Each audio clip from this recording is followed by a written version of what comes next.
3053. When may a recreational pilot operate to or from an airport that lies within Class C airspace? A. Anytime the control tower is in operation. B.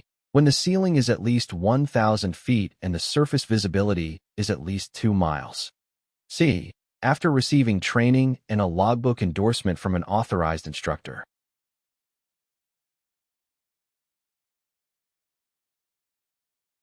The correct answer is C. Operating to or from an airport that lies within Class C airspace requires additional training and a logbook endorsement for a recreational pilot. Class C airspace is designated around airports with a moderate level of air traffic. To ensure safe operations within this airspace, recreational pilots need to acquire the necessary knowledge and skills specific to operating in controlled airspace. The training and endorsement from an authorized instructor validate that the pilot has met the required criteria and is adequately prepared for operating in Class C airspace. This ensures compliance with regulations and enhances safety. 3054. Under what conditions may a recreational pilot operate at an airport that lies within Class D airspace and that has a part-time control tower in operation? A. Between sunrise and sunset when the tower is in operation, the ceiling is at least 2,500 feet and the visibility is at least 3 miles. B. Any time when the tower is in operation, the ceiling is at least 3,000 feet and the visibility is more than 1 mile. C. Between sunrise and sunset when the tower is closed, the ceiling is at least 1,000 feet and the visibility is at least 3 miles.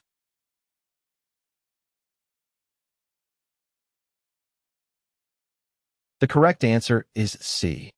When operating at an airport that lies within Class D airspace and has a part-time control tower, a recreational pilot may do so under specific conditions. These conditions include operating between sunrise and sunset when the tower is closed, ensuring that the ceiling is at least 1,000 feet and the visibility is at least 3 miles. Class D airspace is typically associated with airports with less traffic compared to Class C or B airspace. During the times when the control tower is closed, pilots are responsible for their own separation and must comply with the Visual Flight Rules, VFR, and the specific requirements set for Class D airspace operations. The specified visibility and ceiling requirements help ensure adequate visibility and cloud clearance for safe operations. 3055. When may a recreational pilot fly above 10,000 feet MSL? A. When 2,000 feet AGL or below. B. When 2,500 feet AGL or below. C. When outside of controlled airspace.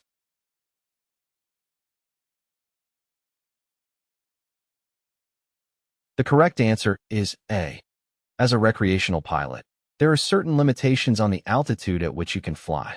According to regulations, a recreational pilot may fly above 10,000 feet MSL, mean sea level, if they are at or below 2,000 feet AGL.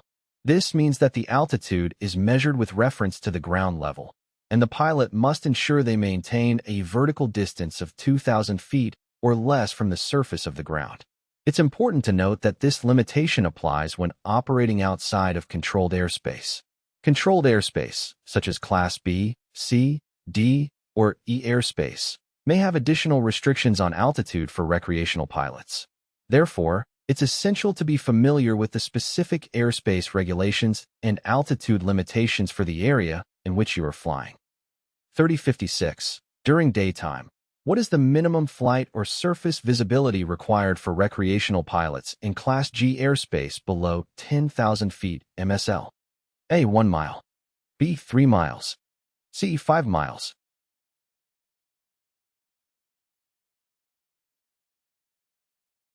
The correct answer is B.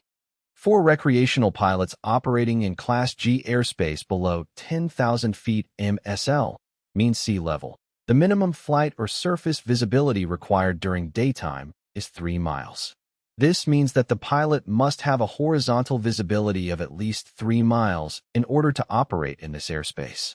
Class G airspace is typically uncontrolled airspace and does not have specific air traffic control services. However, It's important to note that even in uncontrolled airspace, visibility requirements must be met to ensure safe flight operations. These visibility requirements help maintain separation and provide adequate visual reference for pilots to navigate and avoid other aircraft and obstacles. It's essential for pilots to be familiar with the visibility requirements for the airspace they are operating in and to exercise good judgment in assessing visibility conditions before conducting a flight. 3057. During daytime, what is the minimum flight visibility required for recreational pilots in controlled airspace below 10,000 feet MSL? A. 1 mile. B. 3 miles. C. 5 miles.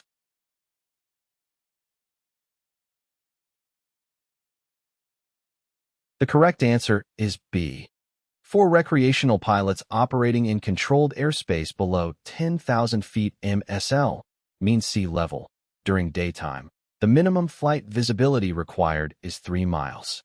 This means that the pilot must have a horizontal visibility of at least 3 miles to operate in this airspace. Controlled airspace is designated airspace where air traffic control services are provided. It includes Class B, Class C, Class D, and Class E airspace. In these airspace classes, there are specific requirements and regulations to ensure the safe and orderly flow of air traffic. The visibility requirement of 3 miles for recreational pilots in controlled airspace helps ensure that pilots have adequate visibility to see and avoid other aircraft and maintain separation. It also provides sufficient visual reference for navigation and situational awareness. It's important for pilots to be aware of the visibility requirements for the airspace they are operating in and to comply with these regulations to ensure safe flight operations.